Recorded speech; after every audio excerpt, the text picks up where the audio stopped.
Hello students, स्वागत है आप सभी का आपके अपने YouTube channel smart study classes पर। तो आप सभी को पता है कि फिजिक्स में हमारी इंपॉर्टेंट क्वेश्चंस की एक सीरीज चल रही थी और इससे पहले मैं आपको स्टूडेंट 4 लेसन्स के इंपॉर्टेंट क्वेश्चंस करा चुका हूं। जिन बच्चों ने ना देखा हो प्लेलिस्ट में जाकर आप सारी वीडियोस को देख सकते हो। तो आज हम बहुत ही ज़्यादा इंपॉर्टेंट चैप्टर है चुंबकत्व एवं द्रव्य।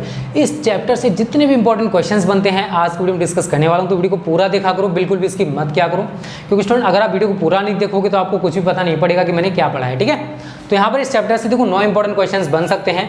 आप इनकी प्रिपरेशन कर लेना, आपको इस चैप्टर में इनसे बाहर कोई भी क्वेश्चन देखने को नहीं मिलेगा, टेंशन मत लो। ठीक है, तो यहाँ पर तो क्वेश्चन पहला क्या कहता है स्टूडेंट, पहले वो समझ लीजिए। मैं यहाँ पर आंसर लिखने वाला हूँ सभी के एक एक करके। आंसर नंबर 1, पहले हम क्वेश्चन को पढ़ते हैं। ये कह रहा है कि चुंबकीय बल रेखाओं व वैद्युत बल रेखाओं में अंतर लिखिए। अगर देखो आपने वैद्युत बल रेखाओं के बारे में पढ़ा है तो स्टूडेंट आपको पता होगा कि वैद्युत बल रेखाएं जो होती हैं वो धनावेश से निकलकर वक्र बनाती हुई ऋणावेश पर जाकर समाप्त हो जाती है। यही तो पढ़ा है आप सभी ने इस तरीके से।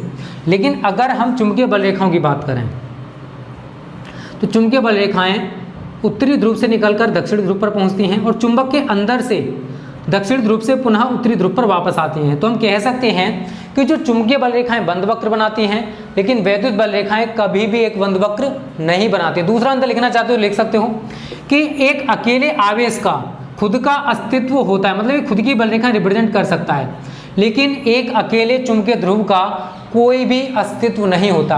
अगर हम किसी भी मैग्नेट को परमाणुओं में भी विभाजित कर देना तब भी उसमें नॉर्थ एंड साउथ पोल रहेंगे। ठीक है, क्लियर है। तो पहला अंतर आप यहाँ लिख सकते हो, लिखना चाहते हो तो यहाँ लिखोगे चुंबकीय बल रेखाएं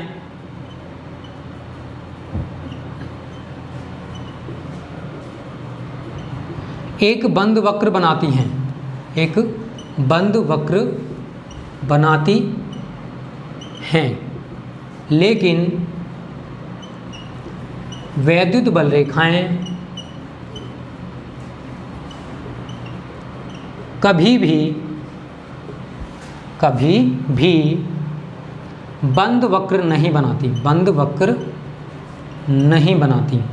अगर आप दूसरा पॉइंट लिखना चाहते हो तो लिख सकते हो कि एक अकेले चुंबकीय ध्रुव का कोई अस्तित्व नहीं होता, लेकिन एक अकेले आवेश का, चाहे वो धनावेश हो या फिर ऋणावेश हो, उसका खुद का अस्तित्व होता है। अर्थात हम धनावेश और ऋणावेश को अलग कर सकते हैं, लेकिन चुंबकीय ध्रुवों को कभी भी अलग नहीं किया जा सकता। ठीक है, तो ये हमारे पहले क्वेश्चन का आंसर हो जाएगा।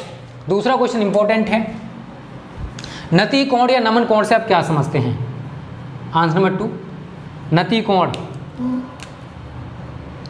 नति कोण या नमन कोण, देखो दोनों ही नाम इसी के हैं। ठीक है, नमन कोण। तो देखो मैंने आपको इसी चैप्टर में पढ़ाया था स्टूडेंट, एक डायग्राम बनाया था। मैं थोड़ा सा जनरली बना दे रहा हूँ यहाँ पर, जिससे कि आपको थोड़ा सा और क्लियर हो जाए कि मैंने आपको क्या पढ़ाया था।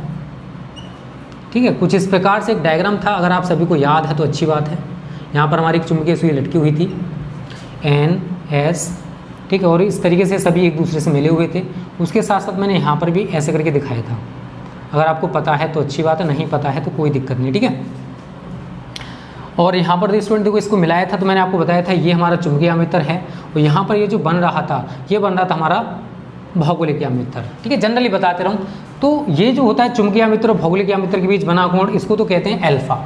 लेकिन चुंबकीय सुई और इस क्षैतिज घटक के बीच जो कोण बनता है स्टूडेंट, इसको कहते हैं थीटा, नति कोण या नमन कोण।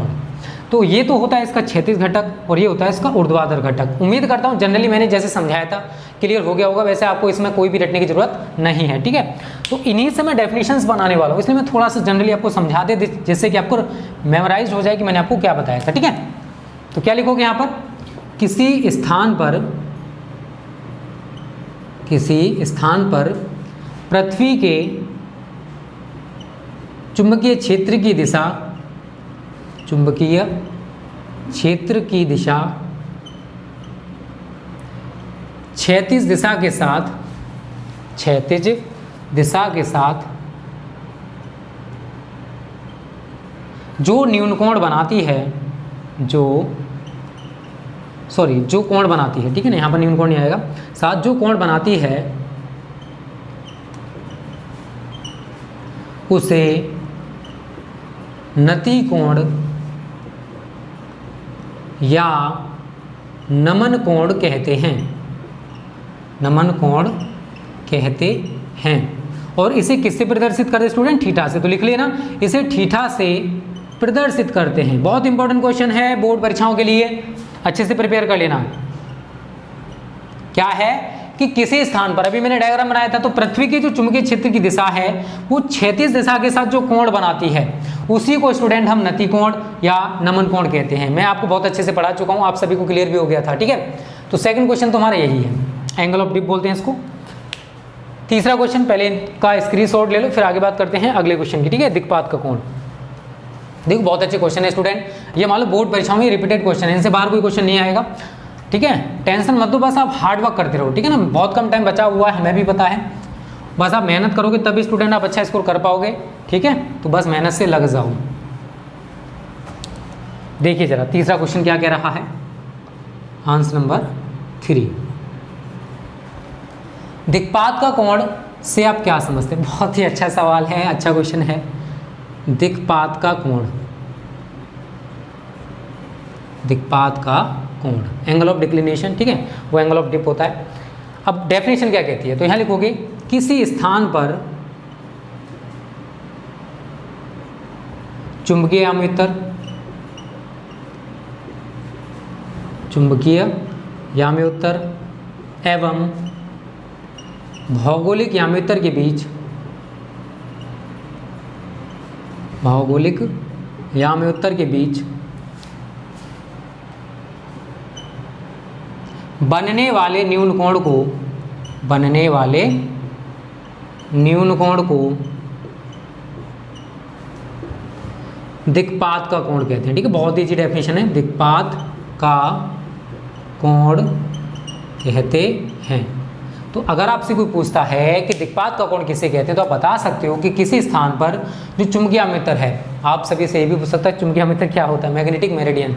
तो किसी स्थान पर अपने गुरुत्व केंद्र से स्वतंत्रता पूर्वक लटकी हुई चुंबकीय सुई, ये कोई चुंबकीय सुई मान लो, ये अपने गुरुत्व केंद्र से स्वतंत्रता पूर्वक हमने लटका दी, तो इसकी अक्ष से जो ऊर्ध्वाधर तल जाएगा ना, उसी को हम चुंबकीय याम्योत्तर कहते हैं। और भौगोलिक याम्योत्तर क्या होता है, किसी स्थान पर भौगोलिक उत्तरी और दक्षिणी ध्रुवों को कोई ना कोई रेखा मिला रही होगी, तो उस रेखा से जाने वाले ऊर्ध्वाधर तल को भौगोलिक याम्योत्तर कहते हैं। रटना नहीं, समझना है, बहुत ईजी फिजिक्स है, बन जाएगी, टेंशन ना लो, ठीक है। चलो अब बात करते हैं आंसर नंबर 4। क्या कह रहा है, पहले पढ़िए उसको।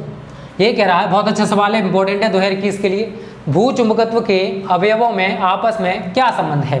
तो सबसे पहले तो आपके भूचुंबकत्व के अवयव पता होने चाहिए, तो यहां लिखोगे भूचुंबकत्व के निम्नलिखित 3 अवयव हैं, निम्नलिखित 3 अवयव हैं। कौन कौन से हैं? नंबर 1 दिक्पात का कोण, नंबर 2 नति कोण या नमन कोण,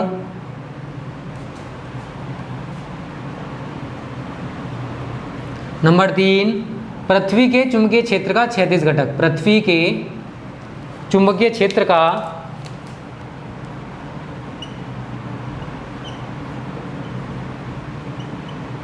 क्षैतिज घटक। बात आती है इन तीनों में क्या संबंध है, तो मैं आपको पढ़ा चुका हूं, tan थीटा बराबर होता है V/H, तो ये तीनों में संबंध कहलाएगा, ठीक है।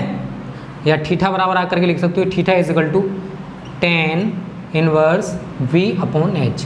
तो ये हमारे जो तीनों हैं, दिक्पात का कोण, नति कोण और पृथ्वी के चुंबकीय क्षेत्र का क्षैतिज घटक, इन तीनों में स्टूडेंट ये संबंध होता है। क्लियर है सभी को? तो 4 क्वेश्चंस आज हमारे कंप्लीट हो चुके हैं और उम्मीद करता हूँ चारों के चारों आपको क्लियर हो गए होंगे। और जिन बच्चों ने वीडियो को अभी तक लाइक नहीं किया, लाइक कर दो, ठीक है। जल्दी से स्क्रीनशॉट ले लो इसका। 3-4 क्वेश्चन कंप्लीट। अब बात करते हैं आज का अगला क्वेश्चन, 5वां क्वेश्चन। पहले उसको पढ़ लीजिए, ठीक है, उसके बाद उसका आंसर करने वाले हैं।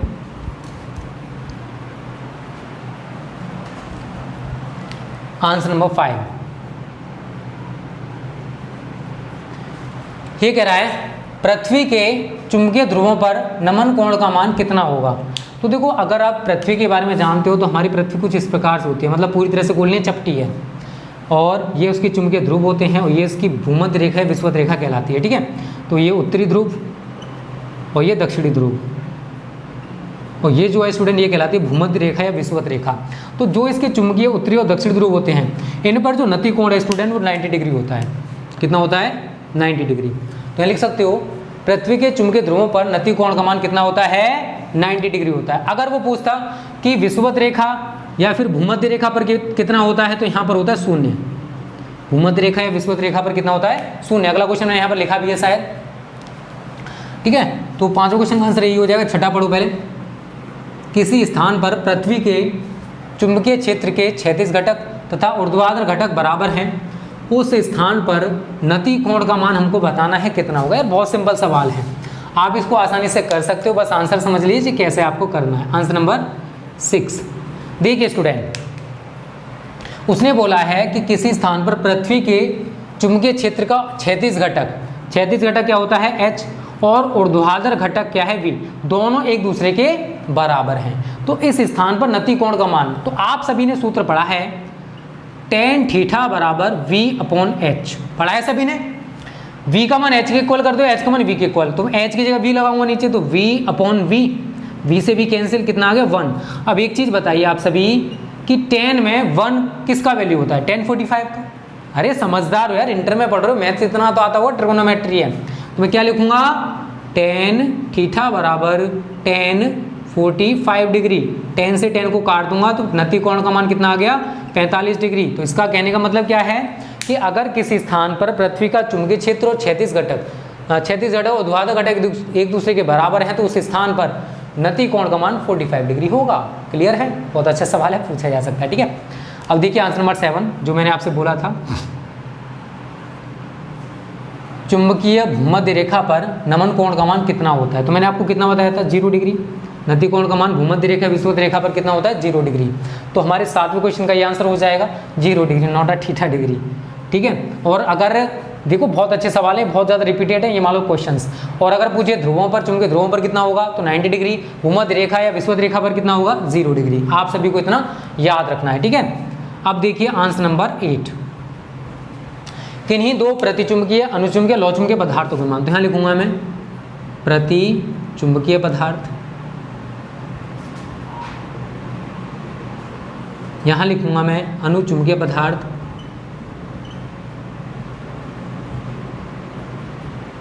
और यहाँ लिखूंगा मैं, सभी को नीचे दिखाई दे रहा होगा यहाँ तक, लौह चुंबकीय पदार्थ। देखो इनकी प्रॉपर्टीज के बारे में सभी ने पढ़ा होगा कि प्रतिचुंबकीय वे पदार्थ होते हैं जो किसी चुंबकीय क्षेत्र या चुंबकीय ध्रुव के पास लाने पर उससे मामूली सा प्रतिकर्षित होते हैं। अनुचुंबकीय वे पदार्थ होते हैं जो किसी चुंबकीय सुई के लाने पर या चुंबकीय ध्रुव के पास लाने पर उसकी ओर मामूली से आकर्षित होते हैं। और जो आपके लौह चुंबकीय पदार्थ होते हैं ये तेजी से आकर्षित होते हैं। तो आप सभी ने इतना तो पढ़ रखा, बट उसने हमसे ये नहीं पूछा है, उसने पूछा है पदार्थों के नाम। तो इसका हो जाएगा तांबा एंड चांदी, जल। अरे यार जितने छात्र लिख सकते हो, यहाँ पर मैंने 2 लिख दिए।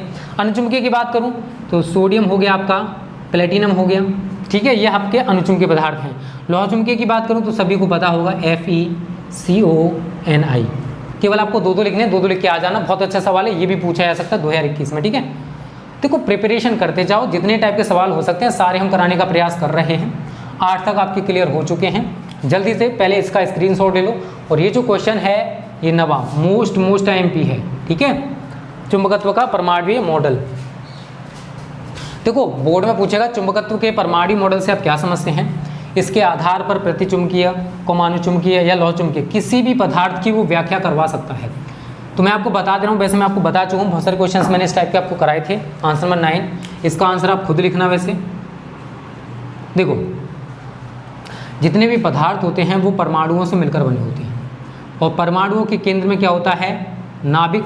और जो इलेक्ट्रॉन्स हैं स्टूडेंट, नाभिक के चारों ओर 2 प्रकार से गति करते हैं, चक्रण गति और कक्षीय गति। इन्हीं दोनों गतियों के कारण पदार्थ में चुंबकत्व आता है। ये क्या है? कक्षीय गति। ये आपका न्यूक्लियस या नाभिक। इसमें आप थ्योरी के लिखोगे।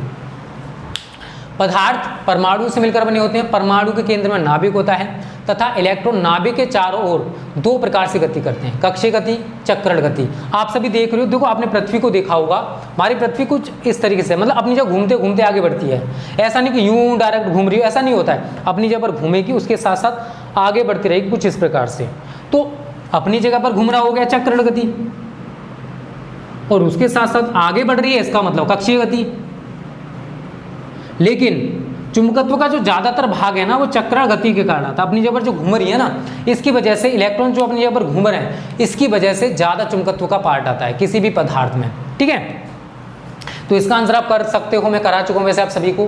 तो ये 9 इंपॉर्टेंट क्वेश्चंस थे जो कि चुंबकत्व एवं द्रव्य वाले चैप्टर से पूछे जा सकते हैं। इस टाइम आपका छठा लेसन चल रहा है विद्युत चुंबकीय प्रेरण। जैसे वो समाप्त होगा उसके इंपॉर्टेंट क्वेश्चंस आपको कराए जाएंगे। तो टेंशन मत लो, do hard work, nothing is impossible, everything is possible. बस अपने ऊपर भरोसा रखो, आप बहुत कुछ कर सकते हो, अपने अंदर के टैलेंट को पहचानो। ठीक है, तो जल्दी से इसका स्क्रीनशॉट ले लो स्टूडेंट।